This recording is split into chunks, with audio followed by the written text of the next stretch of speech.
pati yung pasyente ko may psoriasis arthritis. Dahil pag may psoriasis ko, siguro sa mga naman ang ating tatalakayin, eh meron pong arthritis na involved. So, pag binigyan mo ng omega-3, napapansin ko sa pasyente ko na mas lesser yung pagkakaroon nila ng scaly o yung pagiging kaliskis ng balat. Okay, so sana matry niyo yan. Yung number 9, tumutulong din ang mental disorders. So, anong particularly schizophrenia, bipolar disorder, nalaman mo yung mababang omega-3 ay maaaring mas makakita sa magkaroon ng so, may mga pag-aaral na nare-reduce ang frequency ng pati yung relax ng mga tao na number 10, they prevent age-related oh my god, why did they just do that?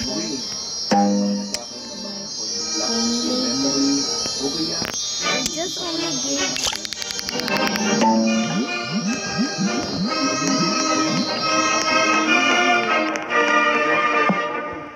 obvious mapapansin mo na didelay ang pagwala ng Alzheimer's disease. He's the one who's number 11, tumutulong din to prevent cancer. Sa mga pag-aaral, nalaman na bumababa ang risk of having cancer of the colon, prostate, sa breast cancer sa regular na pagpuno ng omega-3 fatty acids. Ito po, science-based po ito, hindi ito po gawa-gawa. So kung gusto niyo mag-research, may mga nabasa ako mga journal, pero napaka-technical eh. So, kuha ko na ako.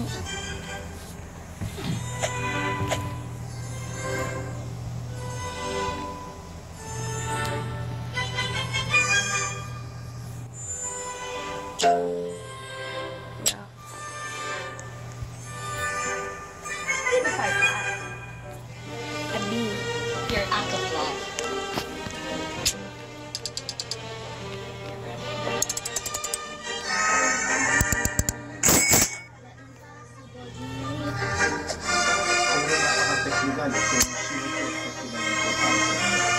Then number 12, tumutulong din na mabawasan ang atake ng asthma. So yung mga asthmatic, yung mga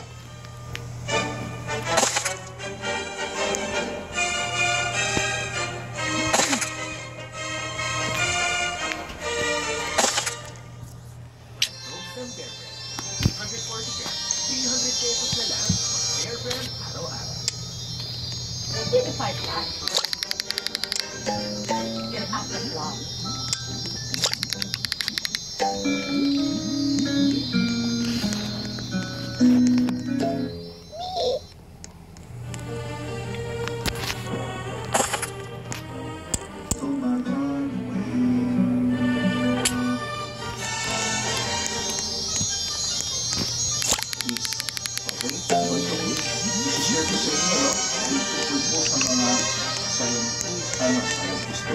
science-based benefits of omega-3 fatty acid.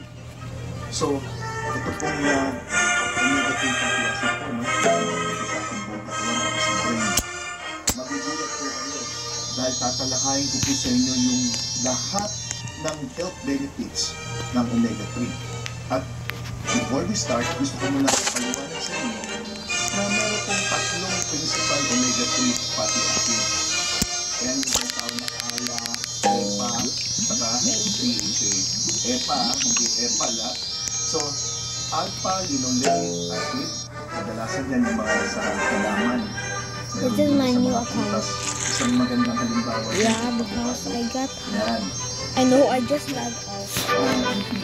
O kaya yung DHA, yan yung tinatawag na eicosapentaenoic acid. At yung docosahexaenoic acid. Napakahirap, no? Basta tandaan nyo na lang po yung ALA, EPA, saka yung DHA. Okay. So, yung EPA saka DHA, nakukuha yan sa mga isda at mga seafood. Oh my god. Kaya madalas natin marinig, di ba, sa mga kumain ka ng mga seafood, lalo na yung mga isda, yung mga matatabang isda. Yung taba ng isda ay mayaman niya sa mga omega-3 fatty acid. So, dyan po nang galing yan. Pati yung mga shell, mga crab, shrimp, ay meron po yan taglay na omega-3. So yan po yung tatlong gases na principal na omega-3 fatty acid ang tatlong. So ano po ang mga science-based benefits? Number 1, Oh, just put it a lightning rod. Bro, are you serious? You just put it a lightning rod. May isang pag-aaral na nakita na yung EPA ay effective laban sa depression at naialisin na nga po ito sa mga antidepressant drugs. So, pamakailan lang kasi hindi ako medyo bata-bata pa, 20 plus eh. Nagpunta sa clinic at medyo nakuha ang anxiety sa depression. Nautas ko at isa sa aming reseta ko yung fatty acid. Nalaman na yan yung pangpat ng omega-3 na pinag-iisip. Kasi yan, di ba? So yung pag may kilala kayo na dito.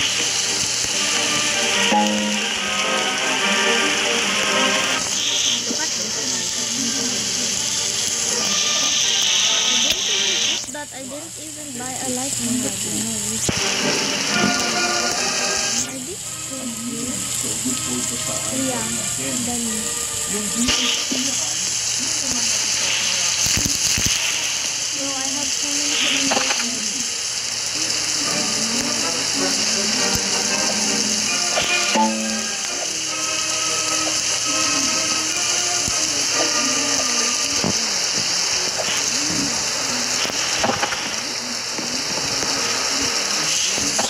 nawawalan sila ng maayos sa kanila. Number 3 na health benefit. Omega-3, tumutulong po ito to promote baby health. Ay, bata o matangol. Pansinin niyo po, karamihan po ng mga gatas ngayon, infant formula milk. Nakalagay po ito.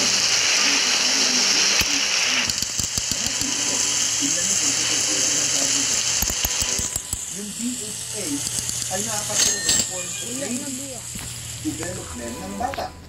So, getting enough omega-3 fatty acid yung mga babaeng buntis ay mahalaga po yan sa brain development ng bata. Hindi lang brain, kundi yung overall development.